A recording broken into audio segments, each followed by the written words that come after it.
விழாவின் அழைப்பை நமது விழாவிற்கு வருகை தரும் முன்னாள் அமைச்சர், முன்னாள் சட்டமன்ற துணை சபாநாயகர், பொள்ளாச்சி சட்டமன்ற உறுப்பினர், தேர்தல் கழகப்பிரிவு செயலாளர், திருப்பூர் மாநகர் மாவட்ட கழக செயலாளர் அண்ணன் பொள்ளாச்சி வி. ஜெயராமன் அவர்களை நாடார் நலசங்கத்தின் சார்பாக வருவர்கள் என வரவேற்கின்றோம்.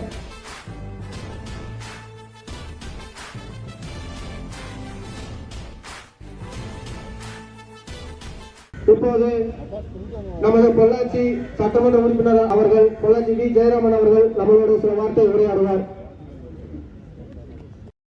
அனைத்து சகோதர சகோதரிகள் அனைவருக்கும் அன்பான மதிய வணக்கம். பட்டுத்தடிக்காரன் கொங்கு குணாள நாடார் அவருடைய 269வது பிறந்தநாள் விழா நிகழ்ச்சியிலே பங்கேற்பதற்கான வாய்ப்பினை தந்து இந்த நிகழ்ச்சிக்கு தலைமையேற்றிருக்கிற அம்மன் முத்தோர் நிறுவன தலைவர் நாடார் நல சங்கம் திரு ஆர். முருகானந்தம் நாடார் அவர்களே, இந்த நிகழ்ச்சியிலே முன்னிலை பொறுப்பினை வைத்துக் கொண்டிருக்கிற அருண்குமார் நாடார் அவர்களே, வரவேற்புரையாற்றிய ரமேஷ் குமார் நாடார், நிகழ்ச்சி ஒருங்கிணைப்பாளர்களே, எங்களோடு இந்த நிகழ்ச்சியிலே கலந்து கொண்டிருக்கிற எங்களுடைய மரியாதைக்குரிய அண்ணன் திரு கணேஷ் டிபார்ட்மெண்ட் ஸ்டோருடைய உரிமையாளர், ஒரு மரியாதைக்குரிய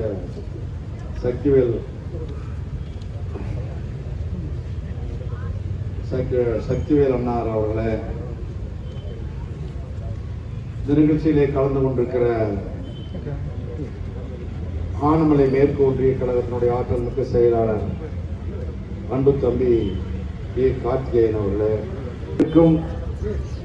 பெரிய அளவிலே பரிச்சயம் இல்லை என்றாலும் சுதந்திர போராட்டத்திலே மிகப்பெரிய அளவிலே பங்கேற்று பல வீரதீர செயல்களை புரிந்தவர், சுதந்திர போராட்ட வீரர், கட்டுத்தறிக்காரர் கொங்கு குணாள நாடார் அவர்கள். அதுவும் நம்முடைய பகுதியிலே வாழ்ந்து மறைந்த தியாகி ஆவார்கள். அவருடைய நாமம் என்றென்றும் நிலைத்திருக்க வேண்டும் என்று அவருடைய புகழை இன்றைக்கு சிறப்பாக கொண்டாடுகிற வகையிலே இந்த அமைப்பினுடைய தலைவராக அன்பு தம்பி முருகானந்தம் நாடார் சமீப காலமாக நமக்கு பரிச்சயமாகி மிக சிறப்பாக செயலாற்றி கொண்டிருக்கிறார். குறிப்பாக ஏழை எளிய நாடார் சமுதாயத்தைச் சேர்ந்த மக்களுக்கு ஏதாவது துன்பம் என்று வந்தால் தன்னை முன்னிறுத்தி அந்த துன்பத்தை தீர்த்து வைப்பதற்கு மிக சிறப்பாக பணியாற்றும் முருகானந்தம் அவர்களை நான் நம் அனைவர் சார்பாகவும் மனதார பாராட்ட கடமைப்பட்டிருக்கிறேன்.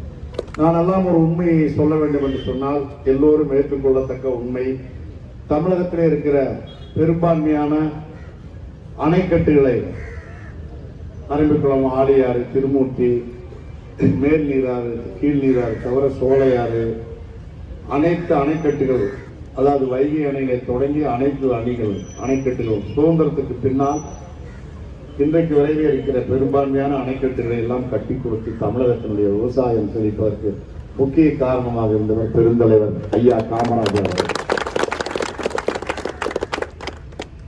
இங்கே அருகாமையில் இருக்க சர்க்கார்பதி மின் உற்பத்தி நிலையம் கூட கட்டி கொடுத்தது ஐயா பெருந்தலைவர் காமராஜர் அவர்கள்.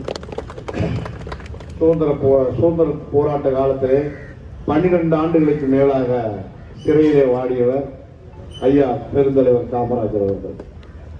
அவர் ஒரு குறிப்பிட்ட ஜாதிக்கு மட்டும் சொந்தக்காரர் அல்ல, குறிப்பிட்ட மக்களுக்கு மட்டும் தலைவர் அல்ல, தேச தலைவர், தமிழக மக்களுக்கான தலைவர். நான் ஒரு நாள் அவரை மாலை நேரத்தில் திருமலை பிள்ளை வீதியில் இருக்க அவருடைய வீட்டுக்கு யதார்த்தமாக எதிர்பாராமல் சந்தித்து சென்றேன். வீட்டினுடைய முன்புறம் ஒரு குண்டு பல்ப் இருந்தது. யாரும் ஒரு வாட்ச்மேனோ அல்லது ஒரு உதவியாளரோ கூட இல்லை.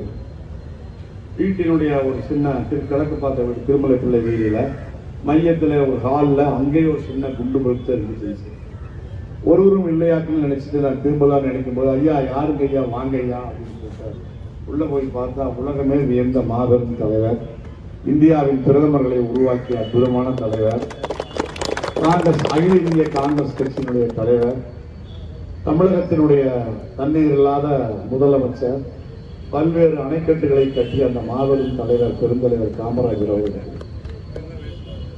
ஒரு ஈச்சி சேர்ல படுத்துட்டு தனியா பனியனோட முண்டாஸ் பனியனோட தனியாக இருந்தார். நான் மெய் சிலுத்து போனேன். அடடா, நான் கற்பனை செய்து வந்ததை இங்கே நிறைய பேர் இருப்பாங்க, அவரை பார்க்க விட மாட்டாங்க.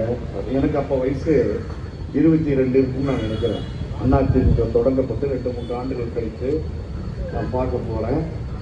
ஒரு முக்கியமான எங்கள் கட்சி தலைவருடைய வீட்டுக்கு பக்கத்தில் நான் இவருடைய வீடு அதே திருமலை பிள்ளை வீட்டில் அவர் என்னிடத்துல கேட்டார்கள், ஐயா நீங்கள் இன்னார் வீட்டுக்கு தானே வந்தீங்க, அப்படியே வந்துட்டு என்னையும் பார்க்க வந்திருக்கிறீங்க, இந்த பக்கமாக வந்திருக்கிறீங்க, என்னையும் பார்க்கணுங்கிற ஒரு எண்ணம் ஏற்பட்டு வந்திருக்கிறீங்க, வாங்க ஐயா வாங்க வாங்க வாங்க என்று பரிவோடு அன்போடு அழைத்தார். ஒரு மாபெரும் தேச தலைவர், ஒரு மாபெரும் நாட்டினுடைய தலைவர், மிகப்பெரிய தேசம் இந்திய தேசம் என்றால் மிகப்பெரிய சுதந்திரம் பெற்ற பிறகு மிகப்பெரிய ஜனநாயக நாடு இந்திய தேசம் என்றால் அதை கட்டமைத்த மாபெரும் தலைவர் தனியாக இருந்தார். அப்புறம் அதுக்கப்புறம் அவர் மேலே எனக்கு ஒரு அன்பாகி அந்த பக்கம் போகும்போது 2 தடவை நான் போய் அவரை பார்த்தேன். ஆனால் அவருடைய மனதில் நான் இடம் பிடித்தனா இல்லையா என்பது தெரியாது. என்னுடைய மனதில் அவர் மிகப்பெரிய ஆழமான இடத்தை பிடித்தார். எளிமையில் அதிகமாக யார் கொடுத்தார் என்பதற்காக ஓட்டு போடுவது என்பது இல்லாமல் மக்களுக்காக காமராஜரை போல, எம்ஜிஆரை போல, அம்மாவை போல யார் நல்ல சேவை செய்வார்கள் என்று எடப்பாடியாரை போல எண்ணி பார்த்து நீங்கள் அனைவரும் எதிர்காலத்திலே உங்களுடைய ஓட்டுக்களை உங்களுக்கு பிடித்தமான கட்சிக்கு அளிக்க வேண்டும் என்று உறுதியாக இன்றைக்கு இந்த சுதந்திர போராட்ட மாவீரர் பற்றி தெரிவித்தார் தொங்கு குணாளன் அவர்களுடைய பிறந்தநாள் விழா நிகழ்ச்சியிலே பங்கேற்கின்ற வாய்ப்பை பயன்படுத்தி நான் உங்கள் அனைவருக்கும் கேட்டுக்கொள்வது, நாம் பதிக்கிற முத்திரை இந்திய ஜனாதிபதிக்கும் ஒரே ஓட்டு தான், பிரதமருக்கும் ஒரே ஓட்டு தான். இந்த ஆனமலையினுடைய மூலையில் சாக்கடை எண்ணக்கூடிய குப்பனுக்கும் ஒரே ஓட்டு. யாருக்கும் 4 ஓட்டு 5 ஓட்டு 10 ஓட்டு. இந்த ஓட்டினுடைய மகிமை உணர்ந்து யார் மக்களுக்கு நல்லது செய்வார்கள், இது அரசியல் கட்சிக்கு இல்லைங்க, யார் மக்களுக்கு நல்லது செய்வார்கள், யார் மக்களை காப்பாற்றுவார்கள், யார் கிராமப்புறத்தில் ஒரு பாம்பு கடிச்சிருச்சு, ஒரு விஷம் தொற்றுச்சு, அல்லது ஏதாவது ஒரு வெறிநாய் கடிச்சிச்சுன்னா அந்த மக்களுடைய துன்பங்களை உணர்ந்து தீர்க்கிறார்களோ, சாதாரணமானவர்களாக இருந்தாலும் அவர்களையே நீங்கள் நாடி முன்னிலைப்படுத்த வேண்டும் என்று தாழ்மையாக கேட்டு இந்த சிறப்பான நிகழ்ச்சிக்கு வந்து அழைத்த அனைவருக்கும் நன்றியை கூறி இதை போன்ற நிகழ்ச்சியில் பங்கேற்பது எங்களுக்கு ரொம்பவும் சந்தோஷம், மகிழ்ச்சி. நன்றி, வணக்கம். சங்கத்தின் நிர்வாக தலைவர் ஆர் முருகானந்தம் அவர்கள் மேயர் வழங்குவார்.